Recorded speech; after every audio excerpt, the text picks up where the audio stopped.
আলাইকুম রহমতুল্লাহি ওয়া বারাকাতুহু।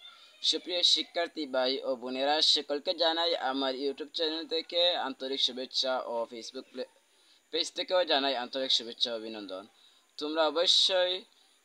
তোমাদেরকে আমি আজকে অবশ্যই তোমাদের ইংরেজি দ্বিতীয় পত্র নিয়ে কিছু সময় আলোচনা করব। তোমাদের দাখিল দশম শ্রেণীর ইংরেজি দ্বিতীয় পত্রে একটি বিভাগ হচ্ছে যে ডায়লগ রাইটিং। ডায়লগ রাইটিং সর্বপ্রথমে তোমাদেরকে বুঝতে হবে যে ডায়লগ রাইটিং হচ্ছে সংলাপ লিখন। অর্থাৎ আমরা যে আরবিতে বলি, তোমরা যখন মাদ্রাসা স্টুডেন্ট তাহলে তোমাদের সাথে আরবি নিয়ে আলোচনা করা উত্তম হবে। আমরা যে আরবিতে বলি কথোপকথন, অর্থাৎ দুইজনের মধ্যে কথাবার্তা, সেটি হচ্ছে আসলে এই ডায়লগ। ইংরেজি ভাষায় বলা হয় ডায়লগ আর আরবিতে বলা হয় কথোপকথন। আর ডায়লগ কি, এখন তোমাদেরকে জানতে হবে যে ডায়লগ জিনিসটা কি।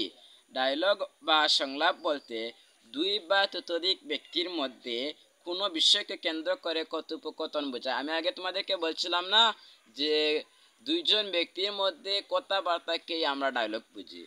পরীক্ষায় সাধারণত কোনো একটি বিষয়ের উপর ভিত্তি করে দুই ব্যক্তির মধ্যে ডায়লগ বা সংলাপ লিখতে হবে।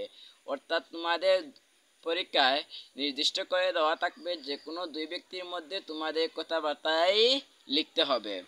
তাহলে ডায়লগ লেখার নিয়ম হচ্ছে, প্রশ্নে যদি a dialogue between you and your friend থাকে তবে তোমার ক্ষেত্রে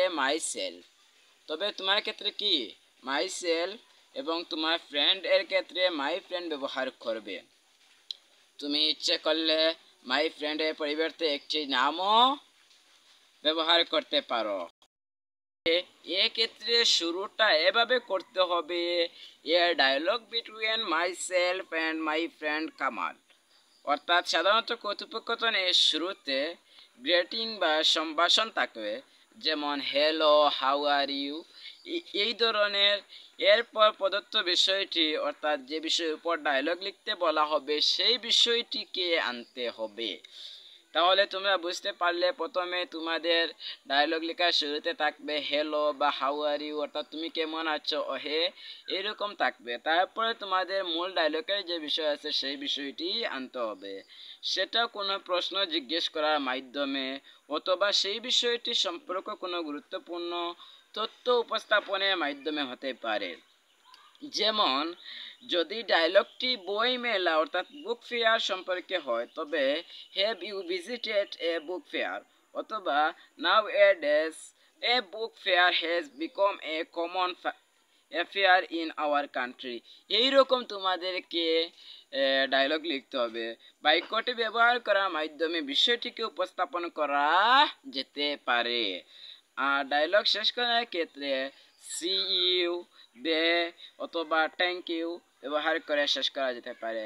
আমরা কথা শেষে বলি না, আমাদের দুই বন্ধুর মধ্যে যদি দেখা হয় তাহলে কথা শেষে বলি না থ্যাংক ইউ সো মাচ, এ ধরনের কথা আমরা তো বলে থাকি। এইরকম তোমাদের ডায়লগের শেষেও লিখতে হবে।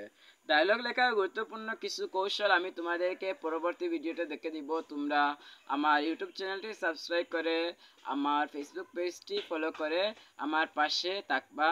ইনশাআল্লাহ তোমরা ভালো থাকো, সুস্থ থাকো, পড়ালেখায় মনোযোগী হও। তোমাদের জন্য আমার দোয়া রইল। আসসালামু আলাইকুম ওয়া রাহমাতুল্লাহি ওয়া বারাকাতুহু।